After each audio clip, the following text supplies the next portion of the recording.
ప్రభునామ స్తోత్రములు. మీ అందరికీ నా హృదయపూర్వక వందనాలు చెల్లిస్తున్నాను. దేవుడి వాక్యం పంచుకోవడానికి దేవుడు మనకి ఇచ్చిన మరొక సమయం బట్టి ఆయన నామం ప్రత్యేకమైన వందనం చెల్లిస్తున్నాను. ఈరోజు మనము విమోచన దినము అన్న దాని గురించి తెలుసుకుందాం.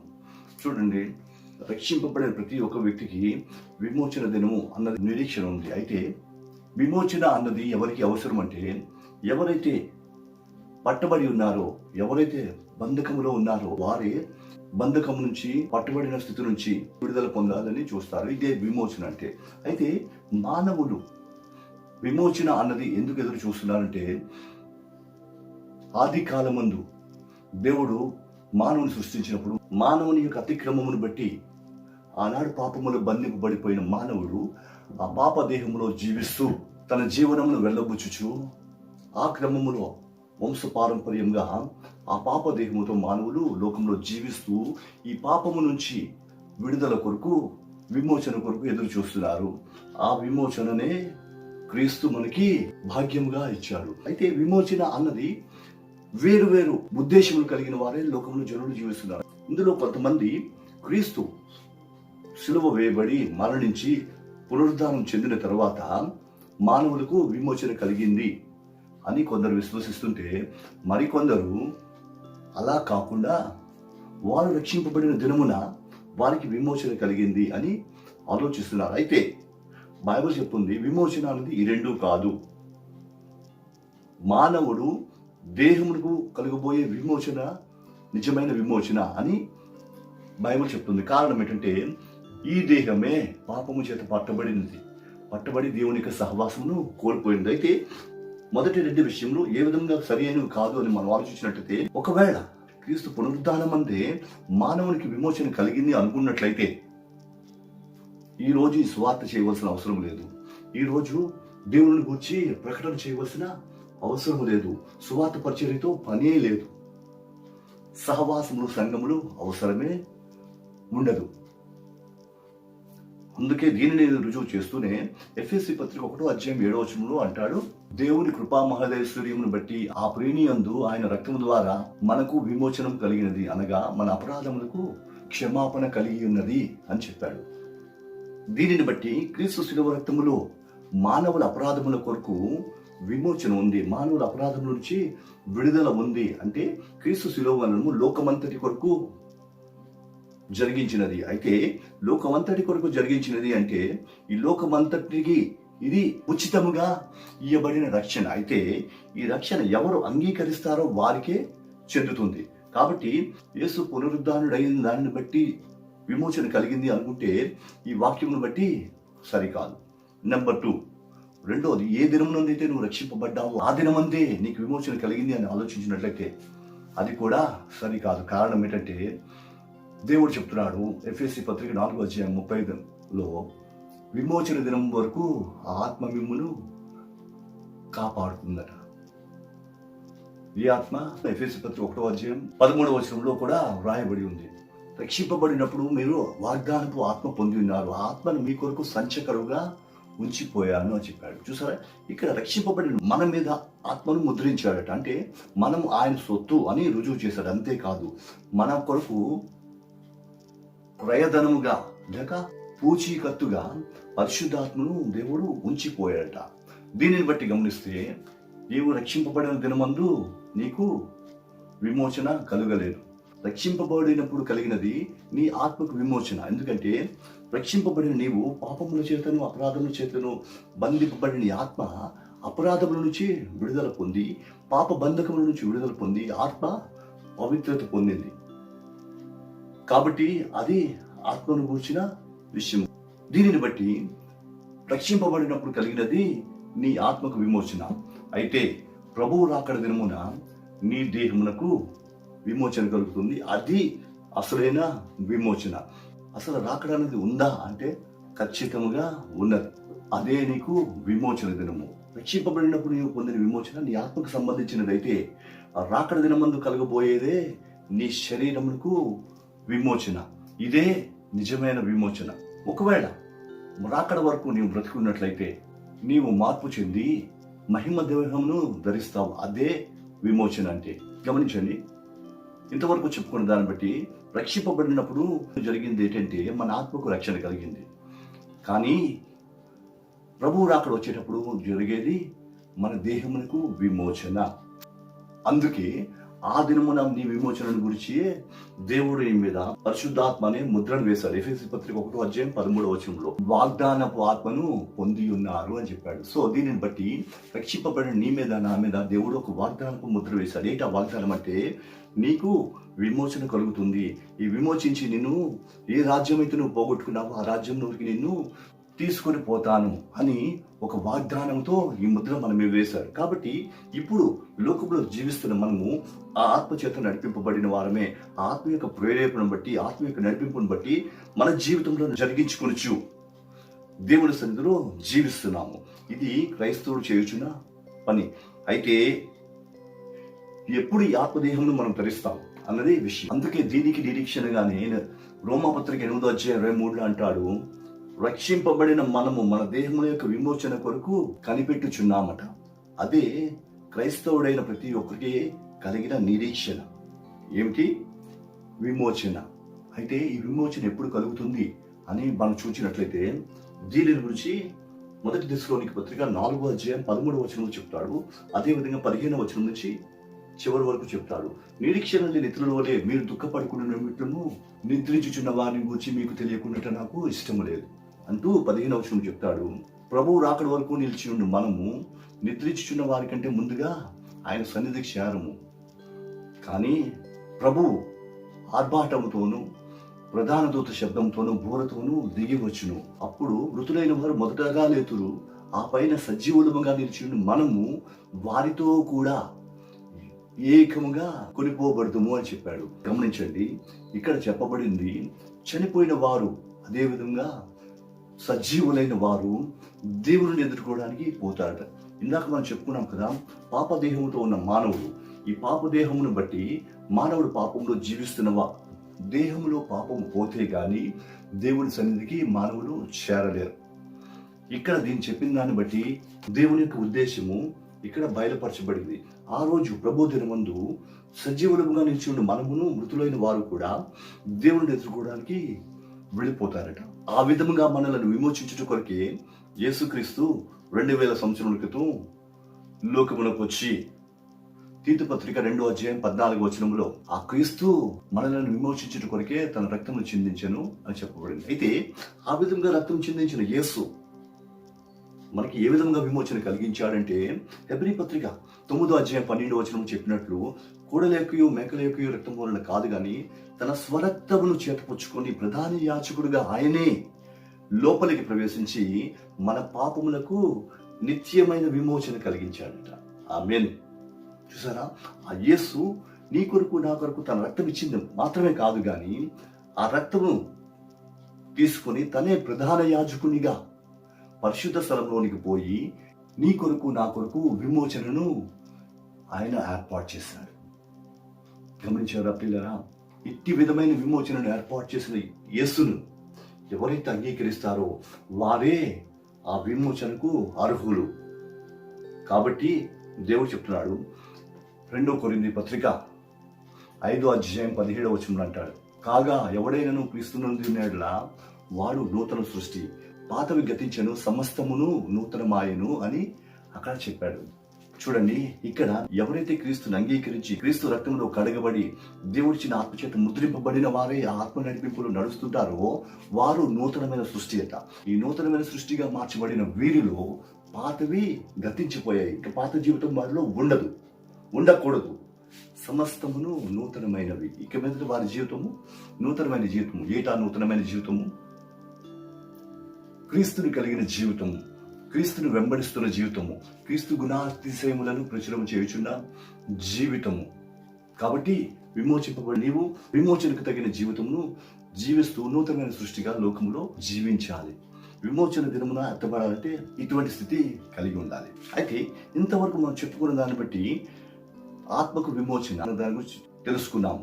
ఎప్పుడైతే నువ్వు లోకమును విడిచి క్రీస్తుని నీ సొంత రక్షకునిగా అంగీకరించి క్రీస్తు నందు నీవు ముద్రింపబడి ఉన్నావో నాటి నుంచి నీ ఆత్మకు రక్షణ కలిగింది, నీ ఆత్మకు లోకము నుంచి విడుదల కలిగింది. కానీ నీ శరీరం ఇంకను పాపదేహముగానే ఉండిపోయింది. అయితే ఈ విధముగా పాపదేహముతో ఉన్న నీకు నాకు విమోచన ఉండదు. కారణం ఏంటంటే ఆత్మ, ప్రాణము, శరీరము 3 పవిత్రంగా ఉంటేనే దేవుని రాజ్యంలో చేరడానికి అర్హత ఉంటుంది. మొదటి దశలోనికి పత్రిక 5వ అధ్యాయం 23లో ఈ విషయం చెప్పబడింది. మీ ఆత్మీయ జీవమును, శరీరమును ప్రభువు రాకడ వరకు నిందారహితముగాను సంపూర్ణంగా కాపాడబడునుగాక అని పౌలు గారు తన సంఘములకు రాయుచున్నాడు. రాకడ దినము వరకు నీ ఆత్మ, నీ ప్రాణము, నీ దేహము కూడా సంపూర్ణమైనవిగా ఉండాలి, నిందారహితమైనవిగా ఉండాలి. అయితే ఇంతవరకు మనం చెప్పుకున్న దాన్ని బట్టి ఆత్మకైతే సంపూర్ణత కలిగింది, పాపము నుంచి విమోచన కలిగింది, కానీ నీ దేహమునకు విడుదల లేదు, దేహమునకు ఇంకా విమోచన కలగలేదు. కారణం ఏంటంటే పారంపర్యంగా వచ్చుచున్న పాపం. కాబట్టి ఎంత ఆత్మ పవిత్రముగా ఉన్నా, ఎంత ఆత్మ తీవ్రత కలిగిన వాడవైనా, ఎంత పరిశుద్ధాత్మ చేత నడిపింపబడిన వాడవైనా, నువ్వు దేహములో జీవించున్నావు. కాబట్టి ఈ పాప దేహమును బట్టి అనేక సార్లు నీలో పాపమునకు చోటు కలుగుతుంది, నీలో పాపం ప్రవేశించడానికి అవకాశం కలుగుతుంది. కారణం ఏంటంటే నీ దేహము పాపముతో ముడిపడి ఉన్నది. కాబట్టి ఈ ముడిపడి ఉన్న దానిని బట్టి నీ ఆత్మ ఎంత పవిత్రంగా జీవిస్తున్నప్పటికీ అనేక సార్లు పాపపు క్రియలు నీలో క్రియ జరిగిస్తుంటాయి. అందుకే రోమాపత్రిక 6వ అధ్యాయం 11వ వచనంలో అంటాడు, రక్షింపబడిన వ్యక్తి, దేవుని కొరకు జీవిస్తూ దేవుని ఆత్మచేత నడిపింపబడుతున్న వ్యక్తి ఈ విధంగా ఉంటాడు. పాపముల విషయమై మృతులముగాను దేవుని క్రీస్తు విషయమై సజీవులుగా మిమ్మల్ని మీరే ఎంచుకొనిడి అని చెప్పబడింది. అంటే పాపముల విషయములలో మీరు మృతులై ఉండాలి. పాపములకి ఇంకా మీలో చోటు ఉండకూడదు, పాపపు ఆలోచనలు మనలో రాకూడదు. క్రీస్తు విషయంలో మాత్రం జీవిస్తున్న వారమై ఉండాలి. అంటే నువ్వు ఆత్మలో సజీవుడిగా ఉన్నట్లయితే అప్పుడు ఆత్మే నీలో కార్యం జరిగించి నిన్ను నడిపిస్తుంటారు, పాపములకు నీలో అవకాశం ఇవ్వదు. ఇది ఈ వాక్యం యొక్క ఉద్దేశం. ఎందుకంటే పాపము నీలో క్రియ జరిగిస్తుంటారు. పౌలు చెప్తాడు, అందుకే పౌలు లాంటి వాడికే పాప నియమము వెంటాడుతుందట. అదే రోమాపత్రిక 7వ అధ్యాయం 18వ వచనం నుంచి 25వ వచనంలో చూసినట్లయితే ఇక్కడ పౌలు అంటాడు, అనేకమైన సంఘములు కట్టిన వాడు, 3 సార్లు సువార్త దండయాత్ర జరిగించిన వాడు, అనేకులను బలపరిచిన వాడు, అనేకులను దేవుని కొరకు అభిషేకించిన వాడు, అనేకులను దేవుని త్రోవలో నడిపించిన వాడు. ఈ పౌలు అంటాడు, నాలో పాప నియమమేదో పని చేయుచున్నది, అది దేవుడి సన్నిధిలో నేను జీవించుటకు, దేవుడి సన్నిధిలో నేను నడుచుటకు నాలో ఉండి అభ్యంతరము కలిగిస్తుంది, నాలో దాని కార్యము సాధకము చేయుచున్నది. ఈ విధంగా పాప నియమం నాతో పోరాటము జరిగిస్తుంది అని చెప్తున్నాడు. కాబట్టి దీనిని బట్టి మనం అర్థం చేసుకున్నట్లయితే నువ్వు ఎంత విశ్వాసం నేను అనుకుంటున్నా, ఎంత భక్తిపరుడు అని నువ్వు అనుకుంటున్నా, ఎంత ఉన్నతమైన స్థితిలో నేను జీవిస్తున్నాను, దేవునితో నిత్యమైన సహవాసం కలిగి ఉన్నాను అని నువ్వు అనుకుంటున్నప్పటికీ పాపము నియమము నీలో కార్యం జరిగిస్తుంటుంది. కారణం ఏంటంటే శరీర క్రియలు. నీవు శరీరంలో ఉన్నావు కాబట్టి శరీర క్రియలు నీలో క్రియ జరిగించుటకు నిత్యము కనిపెడుతూ ఉంటాయి. దీన్ని నువ్వు జయించాలి అంటే నీవు ఆత్మానుసారుడివై ఉండాలి. రోమాపత్రిక 8వ అధ్యాయం 5వ వచనం, శరీరానుసారుడమైనట్లయితే శరీర సంబంధమైన విషయములను మనసు ఉంచుతావు, ఆత్మానుసారుడు అయితే ఆత్మ సంబంధమైన విషయములను మనసులో ఉంచుతావు.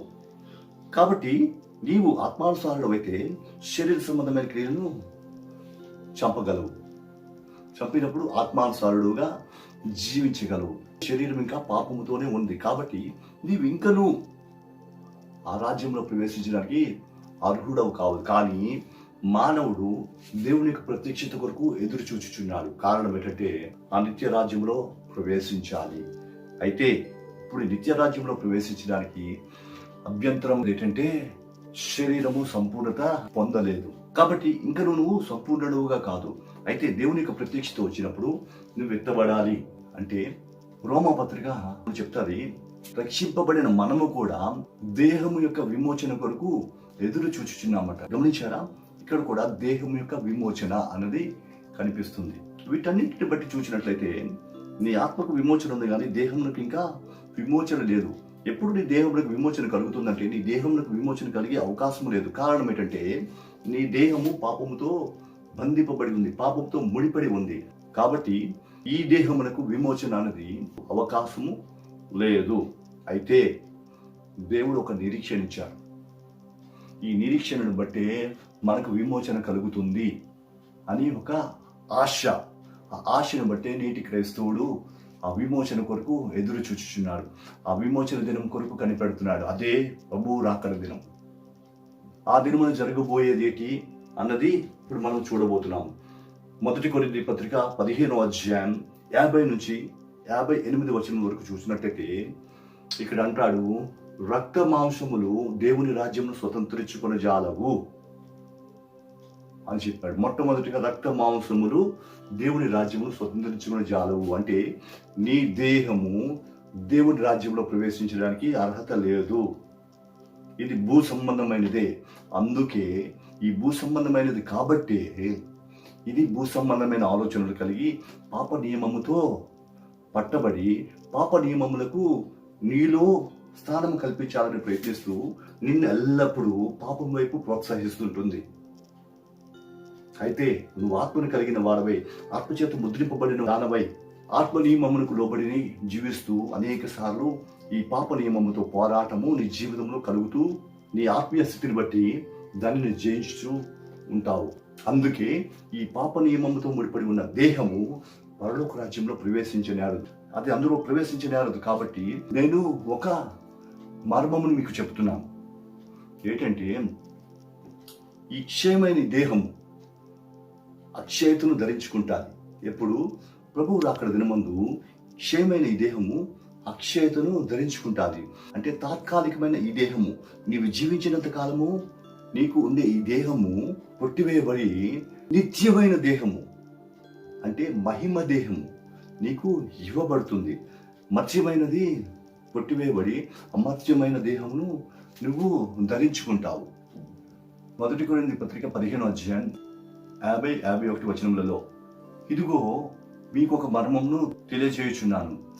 మనమందరము నిద్రించము గాని ఒక్క క్షణములోనే కనురెప్ప పాటున కడబూర మ్రోగగానే మనమందరము మార్పు పొందుదుము. బూర మ్రోగును, అప్పుడు మృతులైన వారు అక్షయులుగా లేపబడుదురు, మనము కూడా మార్పు పొందుదుము అని అక్కడ చెప్పాడు.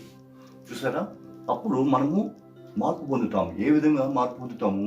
ఈ క్షయమైన దేహమును విడిచి అక్షయమైన దేహమును పొందుకుంటాము. ఈ మట్టి దేహమును విడిచిపెట్టి మహిమ దేహమును ధరించుకుంటాము. ఎప్పుడైతే నీవు మహిమ దేహమును ధరించుకుంటావో అప్పుడు ఆ రాజ్యంలోనికి నీకు ప్రవేశం ఉంటుంది. అది నిజమైన విమోచన దినము. అది మానవునికి విమోచన కలిగించే దినము. కారణం ఏంటంటే చూడండి, ఆదిలో మొదటి మానవుడు ఆదాము పాపము చేసి దేవుని యొక్క మహిమను, దేవుడిచ్చిన మహిమ దేహమును పోగొట్టుకొని మట్టి దేహంలోనికి దిగిపోయి నాటి నుంచి మట్టి దేహముతోనే మానవుడు పాప బంధకమును బంధింపబడి ఈ పాపముల నుంచి విడుదల పొంది మహిమ దేహం పొందుకోవడానికి ఈ లోకములో కొట్టుమిట్టాడుతూ ఏనాడు నాకు విమోచన కలుగుతుంది, ఏనాడు ఈ దేహం నుంచి మాకు విడుదల కలుగుతుంది అని ఎదురు చూస్తున్నప్పుడు ఈ మానవునికి ఈ విధంగా విమోచన కలిగించుటకే రాకడ దినం అన్నది దేవుడు ఏర్పాటు చేశాడు. ఆ దినమందు పాపముతో నిండి నీ దేహమును దేవుడు కొట్టివేసి తనదైన మహిమ దేహమునిచ్చి నిన్ను సంపూర్ణునిగా చేసి తన రాజ్యంలోనికి తీసుకుని పోతాడు. ఆనాడు రక్షణ పొందిన నీకు నీ ఆత్మ విమోచన పొందినదై ఉన్నది. అదే విధంగా ఎప్పుడైతే బూర మ్రోగిందో నీవు ఆత్మచేత నడిపింపబడుచున్నావు. కాబట్టి ఈ ఆత్మకు ఆ దేవుని యొక్క బూర స్వరం వినబడి వెంటనే ఈ మట్టి దేహము కొట్టివేయబడి మహిమ దేహము నీకు అనుగ్రహింపబడుతుంది. అప్పుడు నీ ఆత్మ కూడా సంపూర్ణతలోనికి వస్తుంది. నాడు నీవు కొనిపోబడతావు. కారణం ఏంటంటే ఆత్మకు విమోచన కలిగింది, దేహమునకు కూడా విమోచన కలిగింది. ఇంకా దేహములో పాప నియమములకు చోటు లేదు. కారణం ఏంటంటే అది మహిమ దేహం. అది దేవుడు నీకు ఉచితంగా ఇచ్చినది. ఎందుకు ఉచితంగా ఇచ్చాడంటే నీకు ఆత్మ యొక్క పవిత్రతను కాపాడుకొని, ఇందాక 1 దశలోనికీ పత్రిక 5:23 చూసినట్లు నీ ఆత్మను, ప్రాణమును, శరీరమును ఆయన రాకడ దినం వరకు నిందారహితముగాను సంపూర్ణంగా నువ్వు కాపాడుకున్నావు. కాబట్టి ఆ మహిమ దేహమును నీకు అనుగ్రహించి ఆయన రాజ్యంలోనికి కొనిపోతాడు. అదే అసలైన విమోచన దినం. ఆ విమోచన దినము కొరికే రక్షణ పొంది, మారు మనసు పొంది, దేవుని ఆత్మచేత నడిపింపబడి ఒక క్రైస్తవుడిగా జీవిస్తూ దేవుని యొక్క రాకడ కొరకు ఎదురు చూచుచున్న వారికి కలిగే విమోచన అదే. ఇటువంటి విమోచన దినం ఒకటి ఉంది అని ఎరిగే పౌలు అంటాడు, మన పౌరస్థితి పరలోకమందున్నది కాబట్టి మీ దృష్టి అక్కడ నిలపండి అని ఫిలిప్పీ పత్రిక 3:20 చెప్తాడు. కాబట్టి వీటన్నిటిని వినిన ప్రియ సహోదరుడ, ప్రియ సహోదరి, నీ పౌరస్థితి పరలోకమందు ఉన్నది కాబట్టి నీవు ఏ దినమందైనా సరే ఆ నిత్య రాజ్యంలో ప్రవేశించవలసిన వాడవై ఉన్నావు కాబట్టి, ఆ నిత్య రాజ్యంలో ప్రవేశించవలసిన దానవై ఉన్నావు కాబట్టి, ఆ నిత్యమైన రాజ్యంలో ప్రవేశించినట్లు నీకు ఆత్మను, ప్రాణమును, దేహమును సంపూర్ణమైనవిగా, నిందారహితమైనవిగా కాపాడుకొనిచు ఆ నిత్య రాజ్యంలో ప్రవేశించుటకు నిన్ను నీవు సిద్ధపరచుకుంటూ జీవించినట్లయితే ఆ నిత్య రాజ్యంలో నిన్ను ప్రవేశపెట్టినట్లు ఆత్మ నిన్ను సిద్ధపరుస్తుంది. కాబట్టి దేవుడు అనుగ్రహించిన ఆత్మను పొందుకొని దేవుడు మన కొరకు నియమించిన ఆ విమోచన దినం కొరకు కనిపెడుతున్న మనమందరము ఆ విమోచన దినమందు ఈ పాప దేహం నుంచి విడుదల పొంది ఆ మహిమ దేహమును పొందుకొని ఆ నిత్య రాజ్యంలో ప్రవేశించి ఆయనతో సదాకాలము జీవించుదుము గాక. ఆమేన్. దేవుడి వాక్యమును మనం వినికిడిలో ఫలింపచేయను గాక. ప్రార్థన చేసుకుందాం. స్తోత్రం తండ్రి, వందనములు. విమోచన దినం అన్న దాని గురించి ఈరోజు మాకు బయలుపరిచి మా విమోచన దినం ఎప్పుడు అన్నది కూడా మాకు తెలియపరిచినందుకు వందనములు. అయితే ఆ విమోచన దినం వరకు మా యొక్క పరిశుద్ధతను కాపాడుకొని ఆ విమోచన దినమందు ఈ పాప దేహమును విడిచి మహిమ దేహమును పొందుకొని సంపూర్ణమైన విమోచన కలిగి నీ రాజ్యంలో ప్రవేశించినట్లు మా జీవితంలో కట్టుకున్నట్టు సహాయం చేసి మహిమను పొందండి. యేసు నామమున అడుగుచున్నాము తండ్రి. ఆమేన్.